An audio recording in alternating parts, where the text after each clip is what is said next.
Buenos días con todos.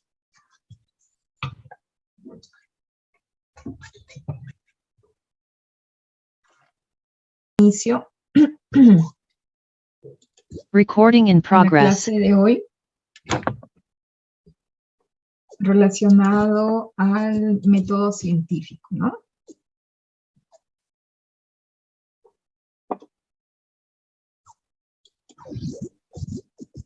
Profesora, buenos días.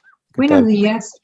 Profesora, ¿qué tal? Disculpe que la interrumpa. Profesora, a mí recién me están pasando su link y nuevamente el tema de los horarios. Yo la verdad es mi primera vez con usted acá en su clase. No sé si habrá un grupo en el cual tengo que integrarme o algo. Sí, bueno, por motivo de los trabajitos, tendría que unirse a un grupo. Me parece que se formó un chat. No sé si pueden adicionar, por favor, quien tenga ese link, para que si algún alumno que en las clases anteriores no haya podido ingresar, pueda unirse, ¿no? Los trabajitos, recuerden que son grupales, ¿no? De 4 a 5 alumnos máximo. Entonces, por ese motivo tienen que agruparse por afinidad, ¿no? No sé si ya todos tienen grupo, alguien está faltando. Bien, ahí ya colocaron el enlace. Muy amable, muy gentil, ahora me uno. Correcto. Bien, entonces, de esa forma puede ya coordinar con sus compañeros, ¿sí? Muchas gracias. Gracias a usted, muy amable. Gracias. Bien, entonces vamos a dar inicio a nuestra clase.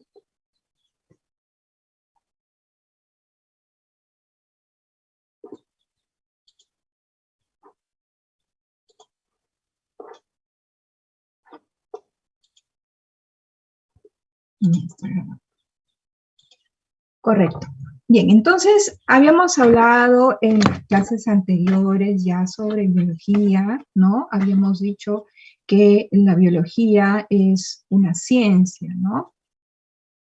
En ese sentido, pues, como toda ciencia, tiene que responder, ¿no? A determinadas preguntas siguiendo una serie de etapas, ¿no? Una serie de etapas en la cual, pues, ya diversos, ¿no? En todo caso, pues, descubridores o científicos han ido, ¿no? Funilando esas etapas y denominándolo como método científico, ¿no?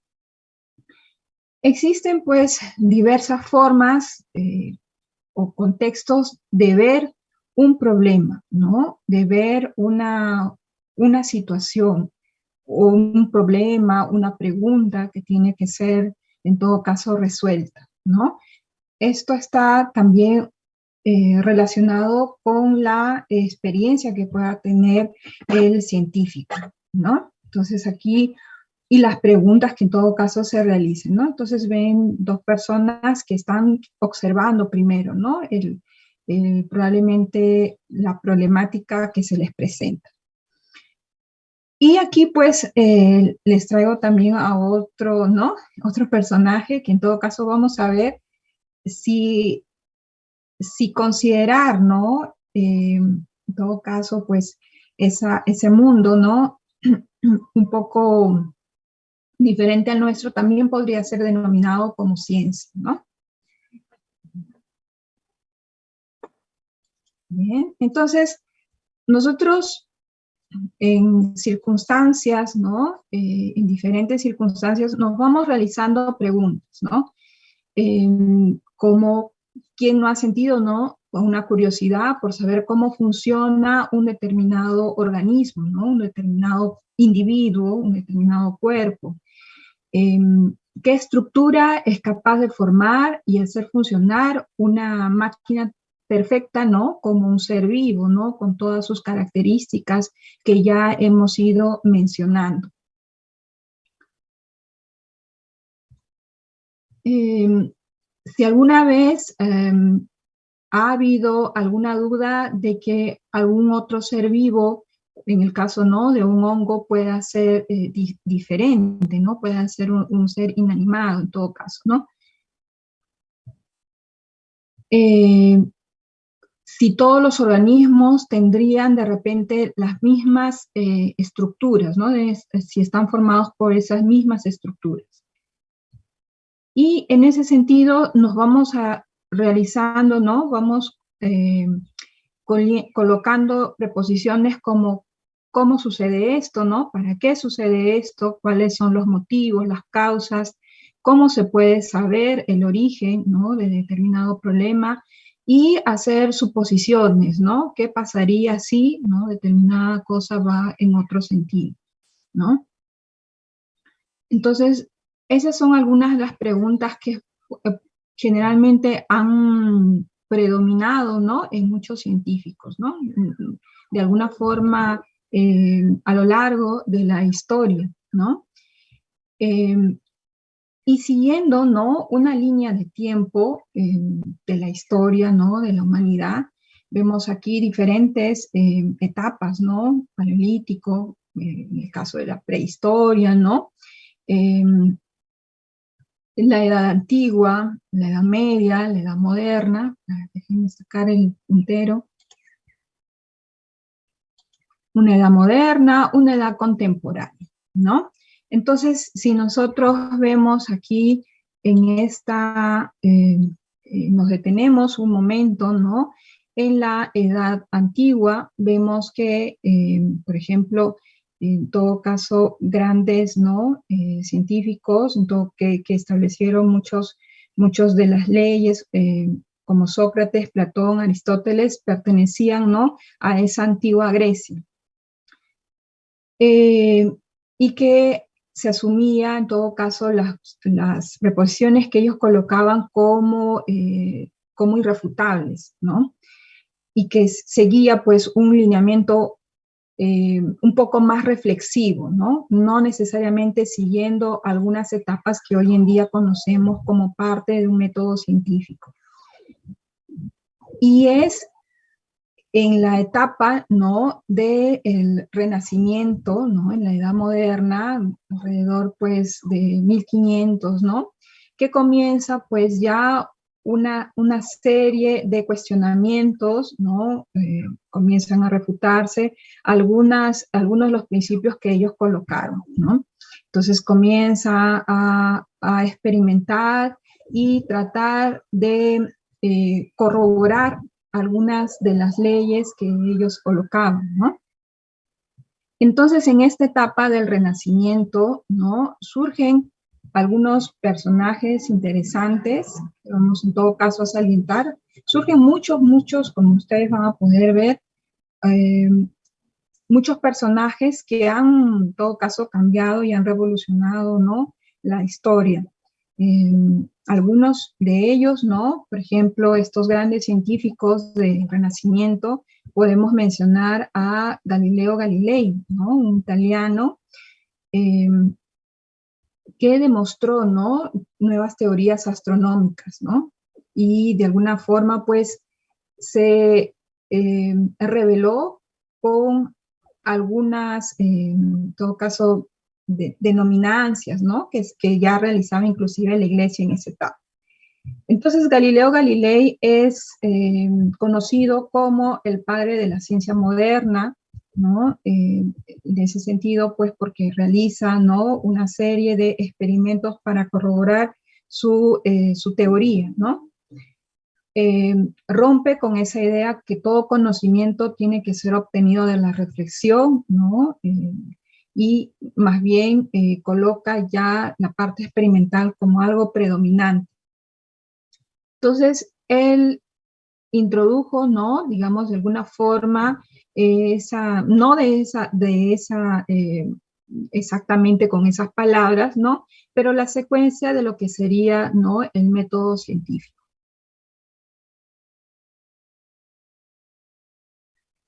Seguimos avanzando un poco y tenemos, pues, a Johannes Kepler, ¿no?, que fue un alemán, ¿no?, y esa persona, ¿no?, descubrió las primeras leyes de los movimientos planetarios, ¿no? Que también revolucionó un poco la historia de esa época, ¿no?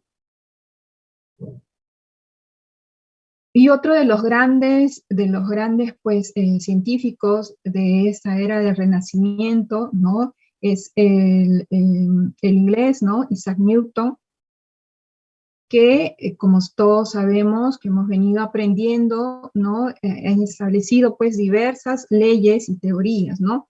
Relacionadas a la gravedad, ¿no?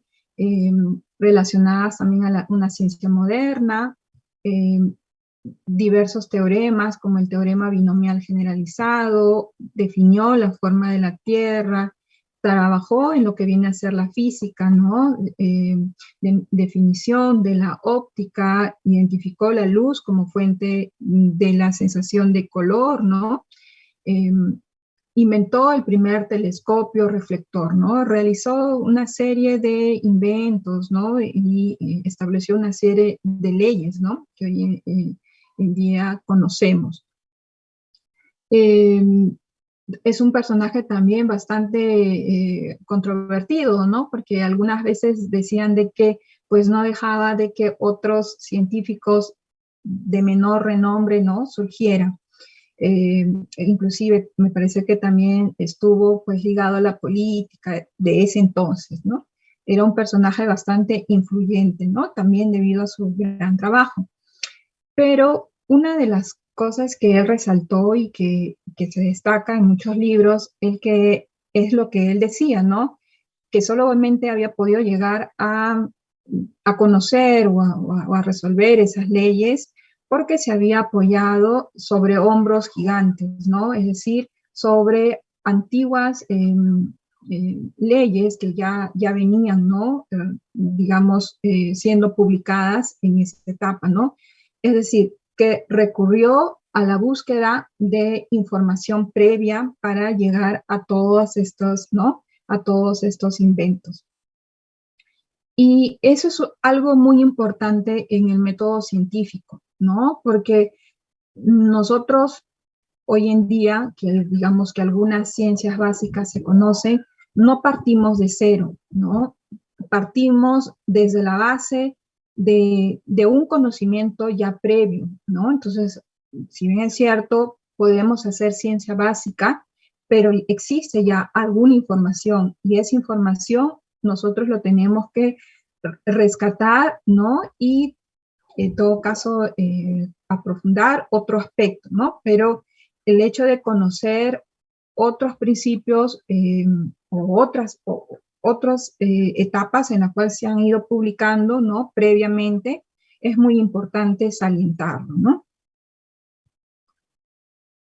Bien, entonces aquí tenemos a estos grandes pensadores, ¿no? Grandes científicos con sus trabajos. Entonces, hasta cierto punto, ¿no? Tenemos a la ciencia y esta ciencia, ¿no? Se va a fundamentar, como les decía, ¿no? En un método científico, ¿no? En un método científico que, que se tiene que establecer, que pasa por una serie de etapas, ¿no? Entonces, el método científico para ello se tiene que sustentar por dos pilares fundamentales, ¿no? Dos pilares fundamentales. Esos pilares tendrían que ser la reproductividad, ¿no? El hecho que ese determinado experimento pueda ser reproducible por otra persona, no solamente por el creador, ¿no? Y también de alguna forma puede ser refutado, ¿no? Es decir, existe la palabra, vamos a decirle cliché, ¿no? Que en ciencia nada es absoluto, ¿no? Puede pasar de que, pues, en algún momento, ¿no? Lo que se definió como algo tácito, ¿no? Pues simplemente se fue corroborando algunas otras ideas, ¿no? Y se refutó, en todo caso, ese teorema o esa idea, ¿no? Entonces, estos dos pilares, la reproductividad y la refutabilidad, ¿no? son dos pilares importantes en el método científico. Bien, entonces, la reproductibilidad es la capacidad de repetir ese experimento en cualquier lugar y por cualquier persona, ¿no? Que no haya sido, como les decía, pues la persona que estableció ese invento o esa deducción, ¿no? Y el hecho también que se podrían diseñar, ¿no?, experimentos posteriores que refuten dicha hipótesis en caso de dar resultados distintos, ¿no? En ese sentido, ¿no?, va a intentar corroborar que de repente esa conclusión no era la más correcta, ¿no?, o estaba incompleta de alguna forma, ¿no? Entonces, debido a esa reproductividad, ¿no?, ¿no?, va a conseguir, ¿no?, de repente refutar esa idea. Bien, existe, ¿no?, de repente, en todo caso, algo interesante que a veces se indica, ¿no? Existe un programa radial que en todo caso pasa por una, me parece que se llama No estamos solos o algo así, ¿no? Y que hablan y que mencionan, ¿no?, muchos episodios, muchas ocurrencias de las personas, ¿no? Ahí no podríamos decir, ¿no?, que existe específicamente ciencia, ¿no? Porque no podríamos reproducir, ¿no?, ese episodio que es personal para cada individuo, ¿no?, que ha ocurrido, ¿no? Entonces, eso es lo que establece, ¿no?, en todo caso, en un método científico que sea reproductible, ¿no?, y refutable. Así es, sí, aquí de Anthony Choi, ¿no?, que me parece que ya salió del aire o que va a salir del aire.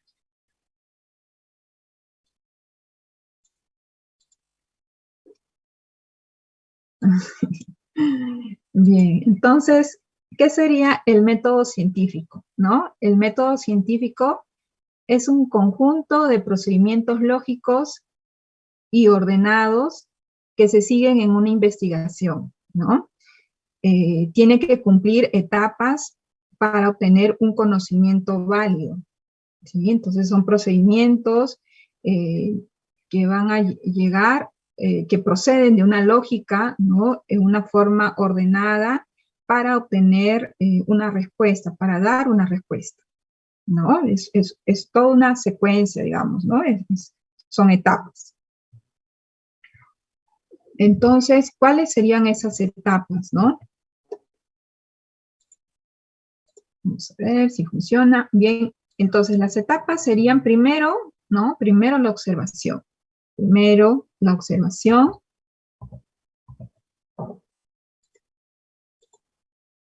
Seguidamente, después de esa observación, de determinado problema que se pueda, en todo caso, tener, ¿no?, se realizan una serie de preguntas, ¿no? Una serie de preguntas: ¿por qué suceden estas cosas? ¿Cuál es la causa de esta situación, no? Posteriormente a las preguntas, nosotros vamos a realizar o a establecer hipótesis, ¿no? Hipótesis que nos permita confirmar, en todo caso, nuestra suposición o de lo contrario, también refutarla, ¿no? También rechazarla. Para poder, en todo caso, refutar o seguir, aceptar esa hipótesis, nosotros tenemos que seguir una experimentación, ¿no? Tenemos que realizar, mejor dicho, un experimento en la cual, pues, nos conlleve a establecer, a afirmar o denegar, ¿no?, esa hipótesis. Ahora, algo que de repente se pueda confundir es de que esa experimentación, esa parte experimental, puede llevar a trabajar con equipos, ¿no? O herramientas o un sinnúmero, ¿no?, de elementos que podrían ayudar. Pero no necesariamente, ¿no? Se puede también trabajar esa parte experimental de una manera cualitativa, ¿no? Eso también lo vamos a ver, ¿no? Existen experimentos cuantitativos, ¿no? Experimentos que nos permiten tener, pues, datos que posteriormente seguramente nos van a eh, dar, pues, una matriz, ¿no? Una cantidad de números que posteriormente vamos a trabajarlo con alguna estadística, ¿no? O en todo caso, existe pues datos cualitativos, ¿no? Cualitativos que nos van a dar información, básicamente, ¿no? Información. Eh, Definiciones o algo que no se pueda medir, ¿no? Pero también resulta, ¿no?, de alguna forma, ser un proceso de experimento, ¿no? Bien, entonces, seguidamente a ese experimento nosotros vamos a realizar, ¿no?, las conclusiones, vamos a tener conclusiones de ello. Esas conclusiones tenemos que llevarlas a un escrito, ¿no? Por lo tanto, entramos a una etapa, digamos, de redacción, de documentación de esas conclusiones, ¿no? Muchas veces en esa etapa, ¿no?, se revelan esos descubrimientos, ¿no? Y vamos a ver cómo esto también es llamado en el mercado, ¿no? Esos descubrimientos, o cómo podríamos proteger nuestros descubrimientos, ¿no? Y eso también, esta situación de tener una determinada conclusión, nos permite el poder nuevamente realizar otras preguntas, ¿no? Es decir, la primera observación que nosotros hemos realizado, ¿no?, vamos a seguir una secuencia lógica y ir respondiendo, ¿no?, en nuestra hipótesis, y probablemente debido a una determinada conclusión, pues surjan nuevas preguntas, ¿no?, que en todo caso van a aprofundar, ¿no?, nuestra primera pregunta, ¿no? Y bueno, existe, ¿no?, el hecho de seguir aprendiendo y conociendo un poco más, ¿no? Entonces, estas son de alguna forma general las etapas que sigue un método científico. Ahora vamos a entrar un poco más en detalle, ¿no?, para abarcar esta parte interesante, que si bien es cierto, aquí lo estamos viendo, ¿no?, en esta hora que ustedes tienen, pero más adelante, ¿no?, en la carrera, ustedes seguramente tienen un curso de métodos, metodología de la investigación, ¿no? Entonces, en un curso relacionado a metodología de la investigación, pues van a ver estas etapas con más detalle, ¿no? Van a poder cubrir más respuestas, ¿no? Porque a lo largo de su carrera van a pasar por todas estas etapas, ¿no? A la vez que ya, bueno, cuando estén más formados, más preparados, van a tener que realizar seguramente una tesis, ¿no? Y ir realizando, ¿no?, estas etapas. Bien, entonces habíamos dicho, ¿no?, que la primera etapa es la observación, y esta etapa de la observación es una etapa muy importante, ¿no?, que también abarca bastante habilidad, ¿no? No necesariamente la observación proviene de una persona que es,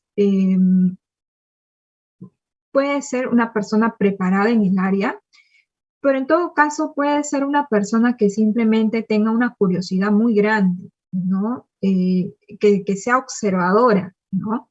No es igual, digamos, ver que observar, ¿no? Eso es algo también muy interesante, que en esta etapa académica que ustedes han ingresado, la observación es algo que va a tallar mucho, ¿no? En ustedes, el hecho de preguntarse, ¿no? Esta persona, ¿no? Esta imagen, ¿no? La persona está tratando de repente responder por qué ha ocurrido esto, ¿no? Con estas plantas que están deshidratadas, ¿no? ¿Y por qué no ocurre en en esta otra esquina, ¿no? En esta otra parte, ¿no? Probablemente aplicó algo, probablemente pues no regó adecuadamente, o de repente el tipo de suelos, ¿no? Entonces se comienza a cuestionar, y como les digo, no necesariamente es la persona más preparada académicamente o la persona que está relacionada, ¿no? Simplemente parte por la curiosidad, ¿no? Entonces, vienen otras partes, ¿no? Con apoyo un poco más de equipos que permiten también ayudar en esa observación, ¿no? Eh, por ejemplo, una observación macro o una observación micro, ¿no?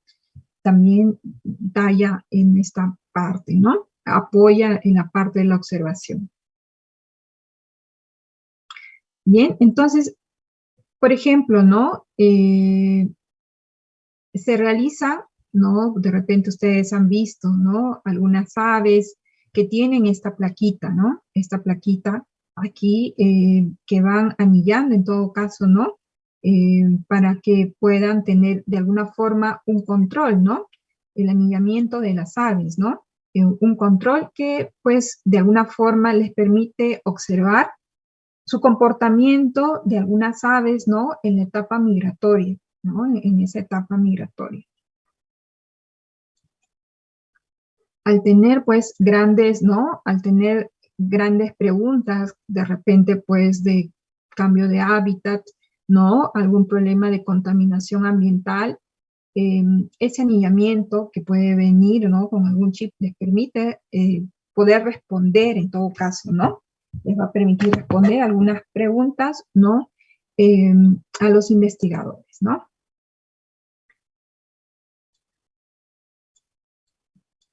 Bien, y dentro de esa observación, ¿no? Dentro de esa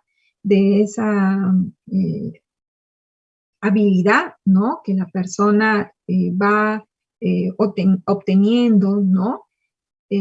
Se han descubierto muchos elementos, entre ellos medicina, o en todo caso, pues mucho de lo que hoy nos rodea como algo muy esencial, ¿no? Han sido descubiertos. Entre ellos, pues, está la penicilina, ¿no? La penicilina, un antibiótico que, pues, salvó a muchas personas en la Primera Guerra Mundial, ¿no? Entonces, ¿cómo se descubrió, no? La penicilina, es algo muy interesante, ¿no? Ven aquí a Alexander Fleming, ¿no? El científico que descubrió esta penicilina. Y pueden ustedes observar su laboratorio, ¿no? Un sinnúmero de tubos de ensayos, con cultivo de tejidos, ¿no? Una serie de placas Petri, ¿no? En todo caso, pues seguramente ha ido repitiendo y repitiendo, ¿no? El dicho experimento. Lo que se dice es de que este descubrimiento proviene, ¿no? De unas vacaciones de este científico, ¿no? De Alexander Fleming. Él dejó, ¿no? Diversas placas, se retiró del laboratorio, ¿no? Después, a lo largo de un tiempo, regresó a su laboratorio y observó, ¿no? Este detalle. Había plaqueado, ¿no? Dentro de la placa Petri, conteniendo un caldo de cultivo, ¿no? En todo caso, apropiado para alimentar las bacterias que estaban ellos probando, ¿no? Pero observó que había una parte en la cual, pues, estas bacterias no no se expandían, ¿no? Como que estaban bloqueadas, ¿no? bloqueadas debido a un cultivo también, ¿no? A otro organismo que estaba dentro de esa placa Petri, ¿no? Entonces, este cultivo era un hongo, era el Penicillium, ¿no? En la cual, pues, este hongo creció dentro de esa placa, ¿no? E hizo de que de alguna manera, ¿no? Ese crecimiento eh, metabolizara, produjera, ¿no? Produciera un halo, ¿no? Un halo, esta parte se denomina como halo, una sección en la cual pues no pueda crecer, ¿no? No pueda proliferarse estas bacterias, ¿no? Entonces ven ustedes este espacio. Eso le resultó a Fleming algo muy interesante, ¿no? Porque en todo caso se llegaría a pensar, pues, ¿por qué es que las bacterias no comienzan a proliferar y no enmascaran, ¿no? A este organismo, ¿no? No consiguen, ¿no? Pues simplemente destruirla, atraparla y culminar con ella, ¿no? Entonces, pues, trabajaron, ¿no? Trabajaron esta etapa y encontraron, pues, de que este organismo producía, ¿no? Eh, este producto de la penicilina, ¿no? Entonces, la penicilina fue un descubrimiento, en todo caso, por observación, ¿no? Observación. Existen también otros aspectos también importantes, ¿no? Dentro de lo que viene a ser la observación, ¿no? Por ejemplo, el descubrimiento de los rayos X, ¿sí? Eh, por este científico, ¿no? No voy a pronunciar su nombre porque no sé exactamente cómo se pronuncia, eh, pero él venía, ¿no? Trabajando en los rayos catódicos, ¿no? En los rayos catódicos. Y en esa etapa, también aproximadamente en la Primera Guerra Mundial, ¿no? Algo que resulta también interesante, ¿no? Y que en todo caso, profesores, ¿no? De metodología de la investigación y de información, es de que si bien es cierto, las guerras nos traen, ¿no? Bueno, todo, toda la problemática, ¿no? Social, humana, de salud, pero paralelamente es el momento en el cual siempre la ciencia de alguna manera pues se revela y tiene grandes descubrimientos, ¿no? Entonces tiene esos dos aspectos, ¿no? Eh, Negativos, ¿no? Sumamente negativos, nefastos, y en todo caso algo que en algún momento la ciencia lo va a aprovechar, ¿no? Entonces, así como vemos, ¿no? Que la penicilina ayudó a mucha gente en la Primera Guerra Mundial, ¿no? Eh, entonces vemos que pues también esta parte, ¿no? De descubrimiento de los rayos X también fue más o menos en la Primera Guerra Mundial, o por lo menos sirvió, ¿no? Para poder realizar pues una placa, ¿no? En ese entonces.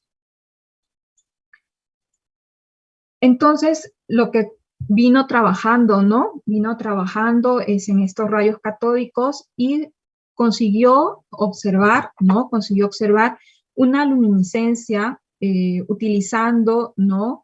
Un papel pintado y esta luminiscencia producía fluorescencia, ¿no? Eh,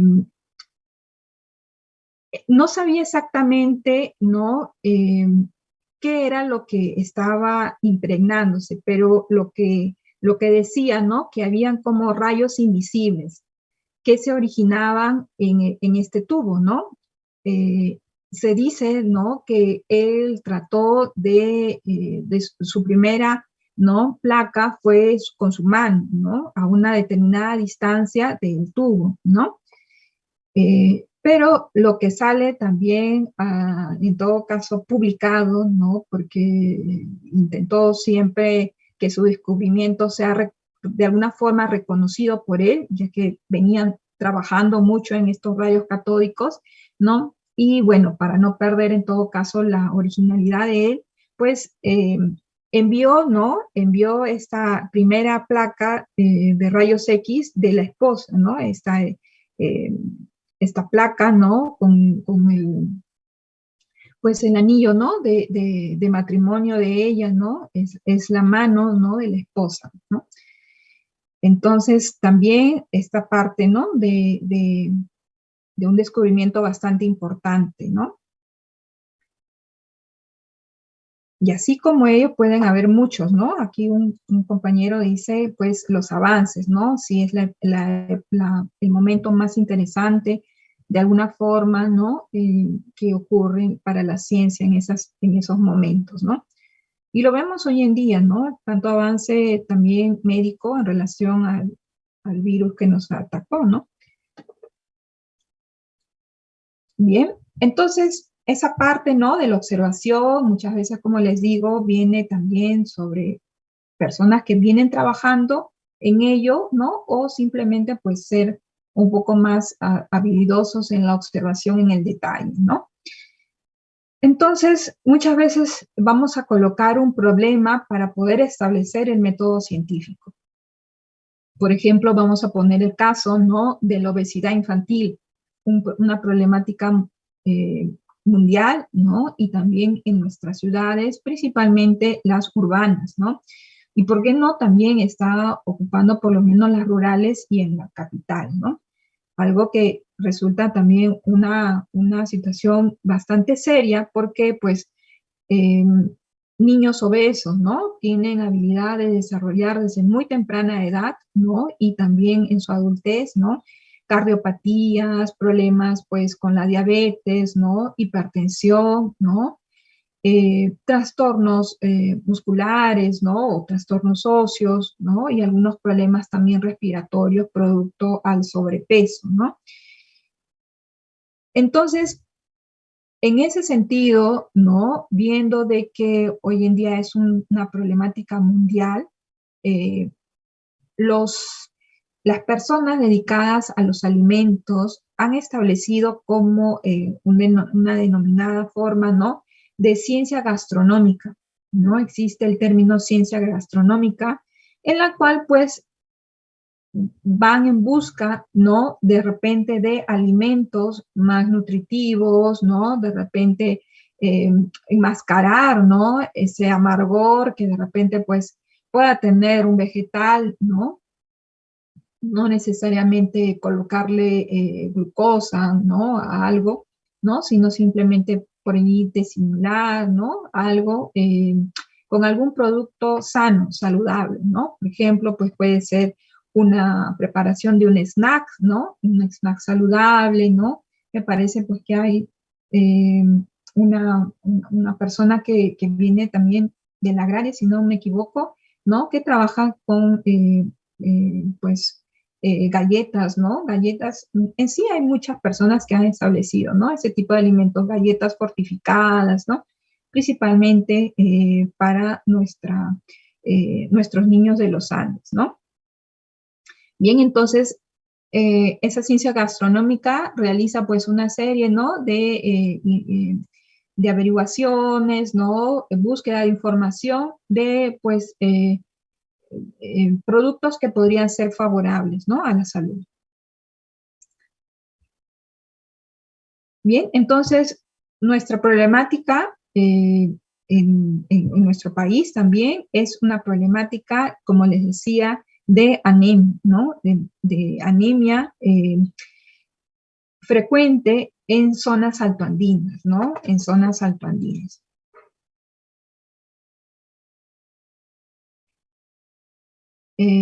Sí, estuve, sí, era una barra de chocolate, me parece, que provenía con sabor a chocolate o algo parecido a chocolate, ¿no? Que venía de proteínas de gusanos.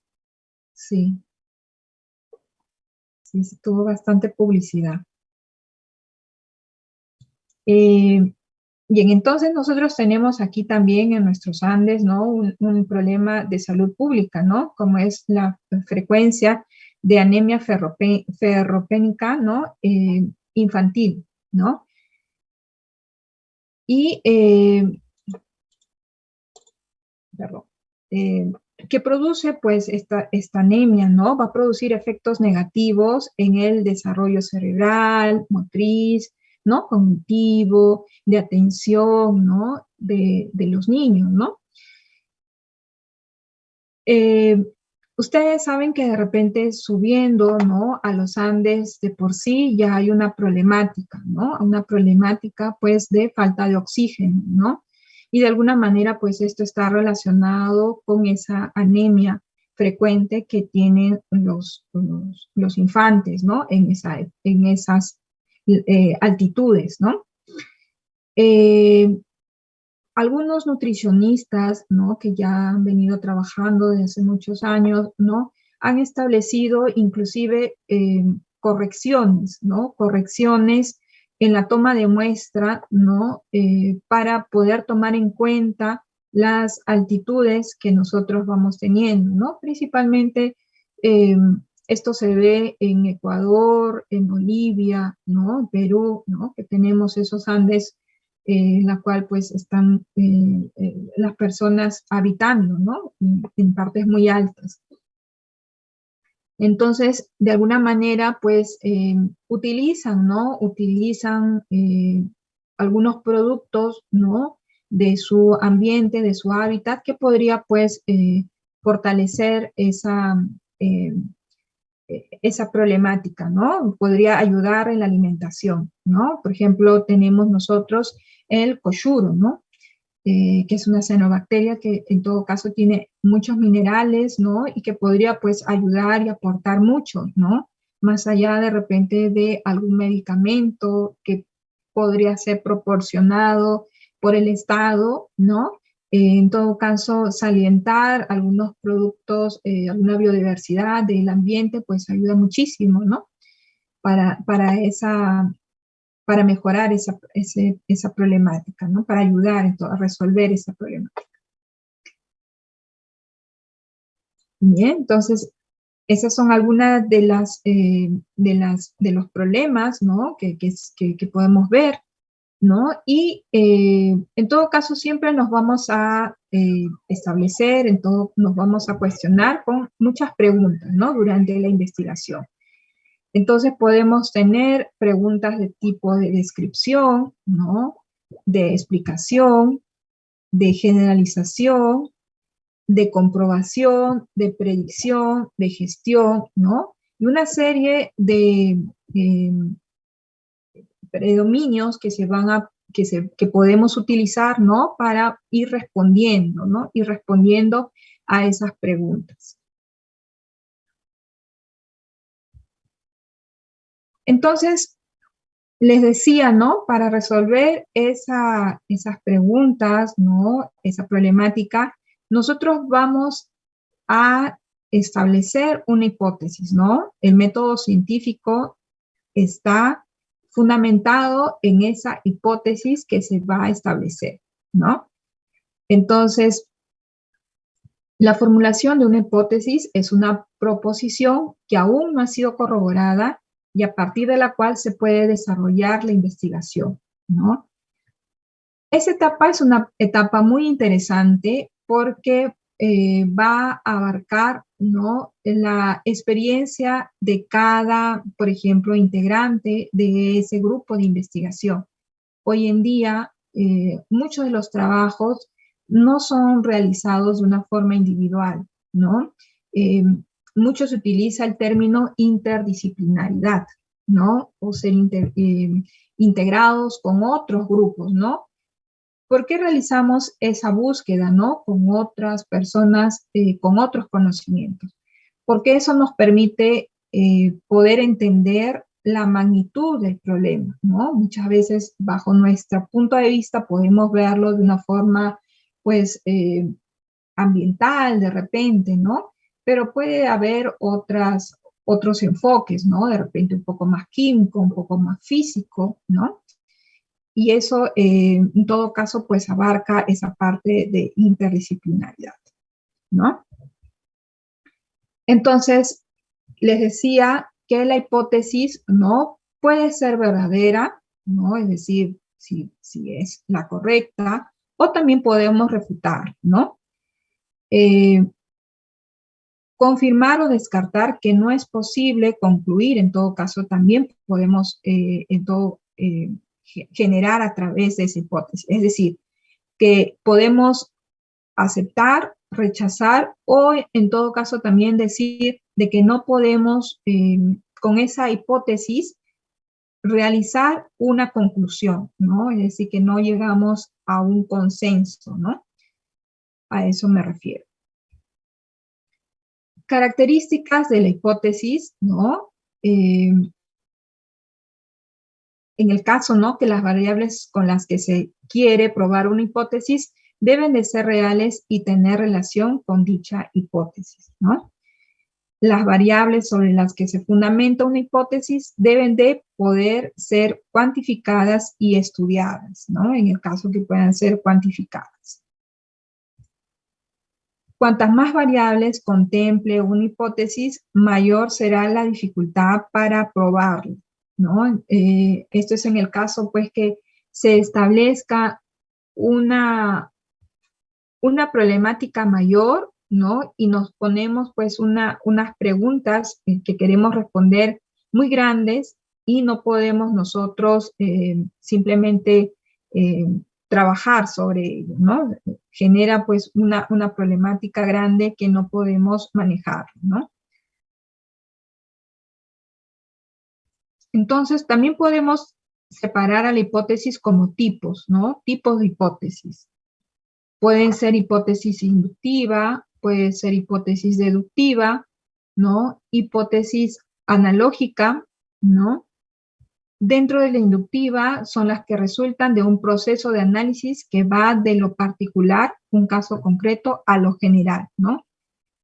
Puede llevar a una generalización indebida, ¿no?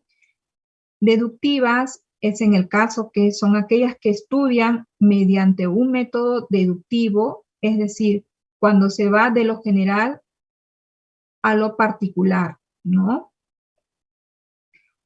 Y analógicas cuando estamos realizando las comparaciones, ¿no?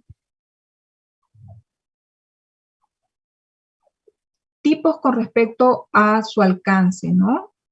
El alcance de la hipótesis. Pueden ser generales, pueden ser particulares, ¿no? Y analógicas. En el caso, pues, de generales, pueden ser universales, son planteamientos para todo el universo estudiado, por ejemplo, cuando la hipótesis de que una enfermedad podría haberse transferido de animales a personas, ¿no? Probabilísticas, cuando se expresan como una posibilidad o como un porcentaje. Por ejemplo, si en base a los datos históricos se espera que la gran mayoría de los alumnos de secundaria aprueben el curso de geografía. Particulares, cuando aplican, ¿no? Para un caso singular, por ejemplo, cuando se planteó como hipótesis que una persona, ¿no? Se contagió de gripe porque su padre que vive con él podría haber estado también con gripe unos días antes, ¿no? Algunos ejemplos, en todo caso, de estos tipos, ¿no? De hipótesis. Igual analógicas también partirían de comparaciones, ¿no? Tenemos hipótesis en estadística, ¿no? Esto es un poco más, en todo caso, parte de conceptos, ¿no? Parte de conceptos.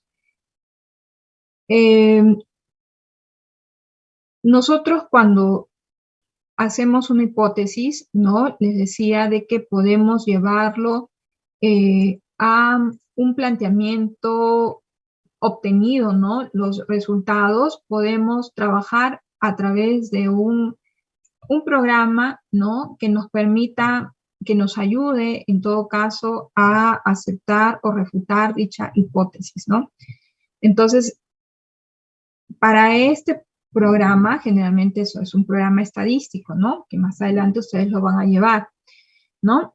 Entonces, para estadística, ¿no? Para esos programas podemos tener dos tipos de hipótesis, ¿no? Hipótesis nula o hipótesis alternativa, ¿no? En la hipótesis nula es la afirmación que el investigador pretende rechazar, ¿no? Es así establecida, o en todo caso la alternativa es la que el investigador quiere llegar, ¿no? A aceptar, ¿no? Con sus conclusiones. A través de esta hipótesis en estadística, ¿no? Vamos a suponer que un investigador quiere demostrar que el nivel de educación es relevante para el crecimiento económico de un país, ¿no? Por ejemplo, ¿no?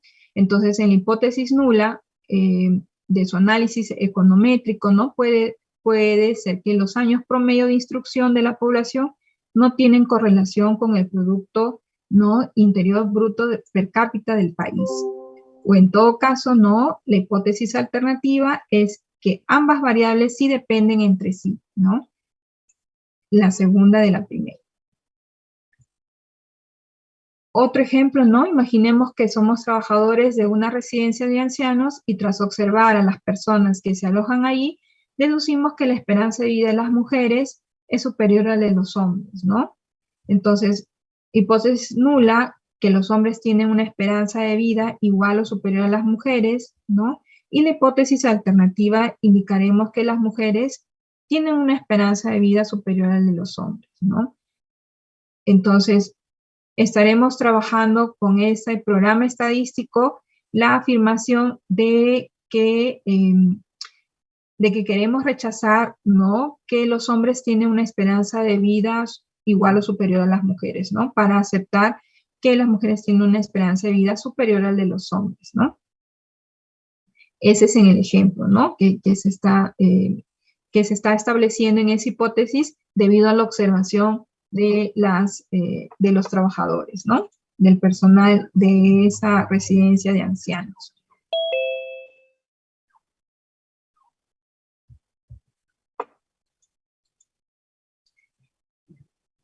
Bien, entonces, pasando a esa parte, ¿no? Un poco más, digamos, de una forma más complicada que puede ser la hipótesis, pasamos a la parte más entretenida, por así decirlo, que es la experimentación, ¿no? Esta parte, ¿no? De experimentación antes de entrar a campo, ¿no? En diversas ocurrencias o diversas problemáticas, ¿no? Tenemos que tener también una planificación, ¿no? Una planificación para nosotros responder esa hipótesis, ¿no? Entonces tenemos que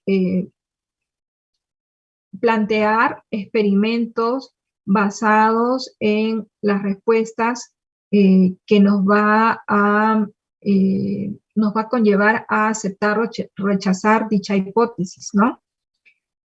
La experimentación no va a permitir responder preguntas de forma racional, ¿no? Fenómenos de la naturaleza, por ejemplo, ¿no? En el caso de que sea un problema, ¿no? De ecosistemas, ¿no? De observación.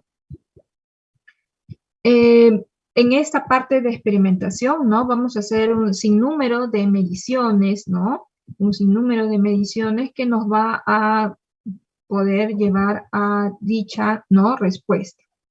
Entonces, podemos establecer dos tipos de experimentos, ¿no? Experimentos comparativos, ¿no? Experimentos controlados, ¿no? Los experimentos comparativos son el momento en el cual deducimos que habrá una diferencia entre muestra o grupo en base a nuestra hipótesis. Luego probamos si la diferencia predicha existe o no, ¿no? Comparamos siempre un determinado grupo, ¿no? Por ejemplo, de plantas infectadas, ¿no? Con otras plantas que no lo son. El experimento controlado, ¿no? Comparamos muestras o grupos, pero en este caso comenzamos el experimento con grupos lo más parecido posible, ¿no? ¿A qué se refiere esta parte, no? En el momento que de repente nosotros establecemos un experimento, nosotros primero tenemos que conocer algunas características de esa, por ejemplo, pongamos el caso que queremos trabajar con una planta, ¿no? Esta planta crece en una determinada altitud, de repente pues no tiene en esa altitud la suficiente cantidad de agua para crecer, ¿no? Y la planta se va muy bien. Pero nosotros no podemos realizar ese experimento en ese determinado local, ¿no? Queremos llevarlo nosotros a, pues, un lugar donde tenemos acceso, ¿no? A realizar una serie de medidas, ¿no? Probablemente a un lugar muy cerca al laboratorio. Entonces, debido a que no está, pues, esa planta in situ, ¿no? En su lugar de origen, y más bien la hemos traído a un lugar más cercano, tenemos que establecer una serie de parámetros que, es decir, ver que esa planta está prácticamente creciendo bien, ¿no? Eh, con, con esos nuevos parámetros, ¿no? Con esos nuevos parámetros asemejados al lugar donde retiramos, ¿no? Esa planta. Entonces, comenzamos a controlar diferentes parámetros para que podamos tener, pues, un éxito, ¿no? En ese experimento. Y el experimento comparativo, ¿no? Vendría a ser, pues, ya cuando hemos controlado esa situación, ¿no? Hemos trabajado en averiguar las características, probablemente nos lleve un tiempo, ¿no? Esa experimentación, ¿no? El hecho de tener el conocimiento de las características que necesita la planta, ¿no? Ya podemos establecer otros experimentos, ¿no? Relacionados, por ejemplo, al tipo de fertilizante, al tipo, pues, si queremos probar alguna hormona, si queremos probar algún bioestimulante en esa planta, ¿no? Entonces, una vez de que tenemos esos conocimientos controlados, vamos al hecho de comparar, ¿no? Comparar diferentes tratamientos, por ejemplo, ¿no? Entonces, en el experimento controlado, aquí algún ejemplo, ¿no? Tenemos semillas de frijol, que todas van a ir, ¿no? Todas van a ir, pues, en una determinada maceta, ¿no? Esta maceta siempre, cuando ustedes realicen, ¿no? Las condiciones tienen que ser las mismas para todos, ¿no? Quien de repente ya realizó por allí, pues, un experimento en colegio, pues, todas las condiciones tienen que ser iguales, ¿no? Macetas idénticas, por eso se dice, ¿no? Y lo que podemos trabajar aquí, en todo caso, es el hecho de trabajar el agua, ¿no? Tomar en cuenta, pues, la variable independiente que sería la cantidad de agua, ¿no? Si en todo caso le proporciono determinada cantidad de agua a una maceta, ¿no? Y a otra maceta no, ¿no? A otra maceta no. Entonces, ¿qué me va a producir en todo caso de este experimento, ¿no? Vamos a ver que existen, pues, una determinada cantidad de semillas que pueden germinar, ¿no? Obviamente que van a germinar, ¿no? De un lugar donde ha recibido la mayor cantidad de agua, ¿no? Y muchas veces, pues, simplemente no vamos a tener germinación en la otra maceta, ¿no? Entonces, tenemos, pues, aquí un experimento controlada, ¿no? En ese conocimiento, ¿no? Ahora, supongamos, ¿no? Experimentos controlados manipulan siempre una variable, ¿no? Una variable que en todo caso vendría a ser la cantidad de agua, ¿no? La cantidad de agua para conocer, como les decía, ¿no? La característica de que si esa planta va a crecer bien o no, primero vamos a tener ese experimento controlado, ¿no? Y si ya hemos manejado en todo caso, pues esa parte de control, de conocer esa planta, podemos establecer ya métodos comparativos, ¿no? Por ejemplo, en este experimento, ¿no? La importancia de la vegetación y de los árboles, estableciendo esa problemática, ¿no? Para la salud de la tierra, ¿no? Entonces vemos aquí, digamos, ¿no? Tres condiciones en la cual podemos ver en la primera, ¿no? Simplemente un sustrato, ¿no? Aquí un sustrato con algo más de residuos, ¿no? Y aquí el mismo sustrato con, pues, el crecimiento de algunas plantas, ¿no? Entonces, se han establecido, ¿no? Este último experimento, vemos que el resultado vendría a ser la cantidad de agua filtrada, ¿no? Digamos, de alguna forma, visiblemente, ¿no? La cantidad de agua que puede ser, perdón, la turbidez del agua que puede ser filtrada, ¿no? Vemos aquí, pues, que si tenemos en este espacio simplemente el sustrato, la tierra, pues ha sido filtrado de una forma muy eh, prácticamente sucia, ¿no? Bastante marrón. Aquí un poco más puro, ¿no? De alguna manera más traslúcido. Y aquí, pues, prácticamente es una agua más clara, ¿no? Comparación de estos dos. Entonces, esta muestra, ¿no? De alguna forma ayuda a fijar el concepto, ¿no? Que la vegetación puede evitar la erosión, ¿no? De los suelos y la pérdida de nutrientes, es decir, que los nutrientes estarían, pues, fijándose dentro de ese suelo, ¿no? Entonces, en la parte 1 se puede observar cómo el agua arrastra consigo la tierra con nutrientes, causando una fuerte erosión, ¿no? Entonces vemos la calidad de la turbidez del agua. En la sección 2 se estableció un acolchonado de material orgánico, ¿no? Como les decía, un poco de material orgánico. El agua sale de color ligeramente más oscuro, ¿no? Y en la tercera tenemos que el agua fluye a través de la vegetación del suelo, ¿no? Saliendo del agua casi intacta, ¿no? Del suelo, perdón, casi intacta, ¿no? Entonces vemos aquí la importancia de las plantas en el caso de la conservación de los suelos, ¿no?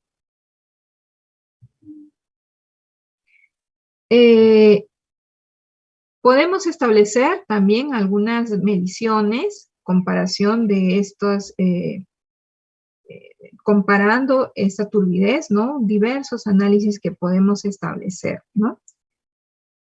Como les decía, turbidez, podemos ver también la conductividad eléctrica, ¿no? De esta cantidad del agua, ¿no? De una muestra del agua que sale, que se filtra, ¿no? Podemos ver diversos análisis, podemos establecer un análisis de agua, ¿no? En ese sentido.